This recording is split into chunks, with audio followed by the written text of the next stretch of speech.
নমস্কার বন্ধুরা, জিও হাব চ্যানেলে তোমাদের সকলকে স্বাগত জানাই। আশা করি তোমরা সবাই ভালো আছো। তো দেখো, আজকে একটা নতুন বিষয় নিয়ে আলোচনা করব।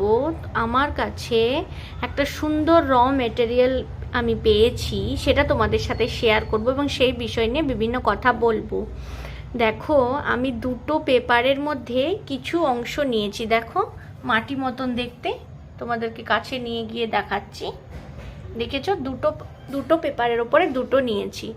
তো বন্ধুরা, এটা আসলে কি? এটা হলো এক ধরনের লোহার যে আকরিক, সেই আকরিক লোহাটার নাম হলো হেমাটাইট। এটা আমি ইন্ডাস্ট্রি থেকে কালেক্ট করেছি, যেখানে ওরা খনি থেকে এনে বিভিন্নভাবে এটাকে প্রসেসিং করে থাকে এবং এর থেকে ইস্পাত বানাতে থাকে। তো দেখো, আমি দুটো পেপারে বাঁ দিকে একটা নিয়েছি, একটা নিয়েছি ডান দিকে। এই হেমাটাইটটা, এটা কিন্তু এক ধরনের আকরিক লোহা। এই যে 6 ধরনের যে আকরিক লোহা মোটামুটি আমরা জানি: magnetite, hematite, limonite, siderite, titanium and টেকোনাইট।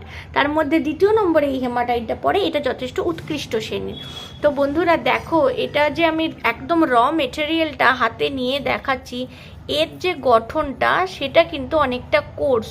এর মধ্যে কিন্তু দানা দানা অংশ আছে। এই দেখো, ছোট ছোট পাথরের টুকরোর মতন রয়েছে। এরা কি করে, প্রথমেই কোনো একটা লৌহ আকরিকের যে ওপেন মাইন্স থাকে, সেখান থেকে বোম ব্লাস্টিং করে বড় বড় পাথরের মতো চাং তৈরি করে এবং সেই পাথরগুলোকে এনে মেশিনের মাধ্যমে বিভিন্ন প্রসেসিং করে থাকে। এটা দেখো, বড় চাংটা যখন ছোট ছোট করে তার অংশ। এটার পরে প্রসেসিং হয়ে এটা ফাইনালি কিন্তু এদের রেজাল্ট বেরোয়। এটা দেখো, একদম পুরো পাউডার ফর্ম। দেখো, পুরো পাউডারের মতো, যে পাউডার আমরা ব্যবহার করে থাকি মাখার জন্য। এই দেখো, একদম সুন্দর পাউডার ফর্ম।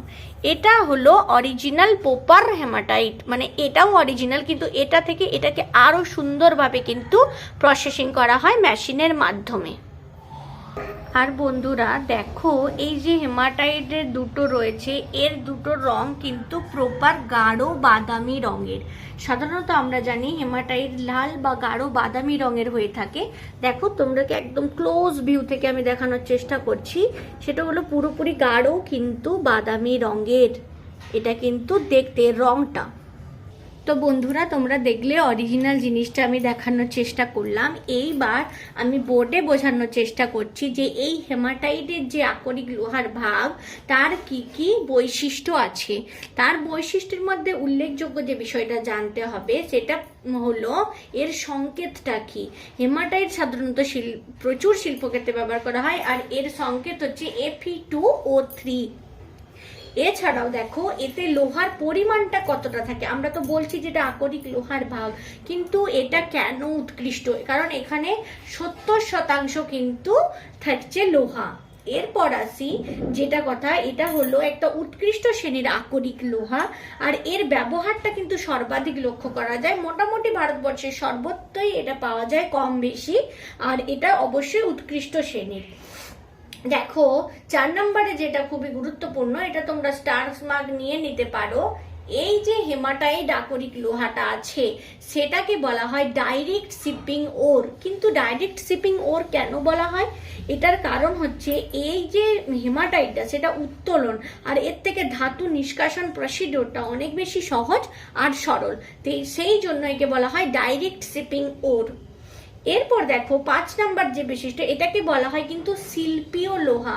কথাটার সাথেই তোমরা বুঝতে পারছো যে মানে ইস্পাত, সিমেন্ট, রাসায়নিক শিল্প, রং শিল্প, বিভিন্ন ক্ষেত্রে কিন্তু এটা এই লোহাটা ব্যবহার করা হচ্ছে, তাই একে বলা হয় শিল্পীয় লোহা।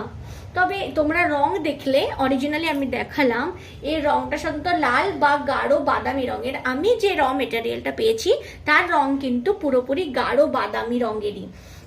এছাড়া একটা গুরুত্বপূর্ণ বৈশিষ্ট্য হচ্ছে এর যে মালিন্যতা, সেটা খুব বেশি উজ্জ্বল নয়। এটা একটু মানে অল্প মাত্রায় মালিন্য আছে বলা চলে। এছাড়া মূলত হেমাটাইট পাললিক শিলায় কেলাসিত আর গুঁড়ো গুঁড়ো অবস্থাতে কিন্তু পাওয়া যায়। তবে আমি যে মেটেরিয়ালটা নিয়েছি সেটা কিন্তু সম্পূর্ণরূপে ইন্ডাস্ট্রিতে ব্যবহার করা, এবং ইন্ডাস্ট্রি থেকে আমি সেই স্যাম্পলটা কালেক্ট করেছি এবং তোমাদেরকে পুরোপুরি অরিজিনাল বিষয়টা দেখানোর চেষ্টা করেছি। তো তো বন্ধুরা, আজকে আমার ভিডিওটা কেমন লাগলো তোমরা জানিও। ভালো লাগলে লাইক, শেয়ার অ্যান্ড কমেন্ট করো। আর অবশ্যই চ্যানেলটি সাবস্ক্রাইব করে নিও আরও নতুন নতুন ভিডিও পেতে।